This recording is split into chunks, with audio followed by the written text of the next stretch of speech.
Buongiorno e ben ritrovati con una nuova edizione del TG Flash di New Sicilia.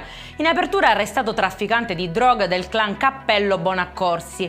Era evaso dai domiciliari dopo la condanna per sottrarsi al provvedimento restrittivo. Maurizio Valenti, pregiudicato cinquantenne, è stato così rintracciato ed è finito nuovamente in manette.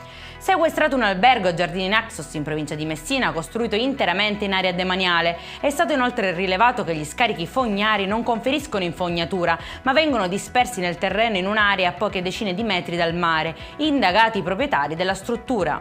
Non ce l'ha fatta invece Kevin Giordano, deceduto a distanza di 2 settimane da un terribile incidente che l'aveva coinvolto. Il ventenne era caduto dal suo scooter SH sulla strada provinciale 69 tra Monreale e Palermo ed era ricoverato in gravissime condizioni. Dal 14 giugno infatti è rimasto in coma, poi la tragedia.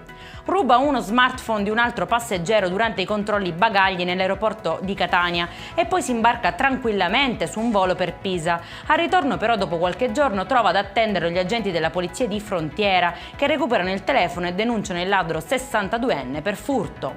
È in chiusura una bimba palermitana di 27 giorni asintomatica, è stata trattata al Policlinico di Messina con terapia genica per l'atrofia muscolare e spinale. Questo è il primo caso in Sicilia che vede protagonista una paziente così piccola. La storia di mia figlia, ha detto la madre, è la testimonianza di quanto siano importanti e fondamentali la ricerca e le nuove sperimentazioni. Per questa edizione è tutto, prossimo appuntamento alle 19:30. Buona giornata.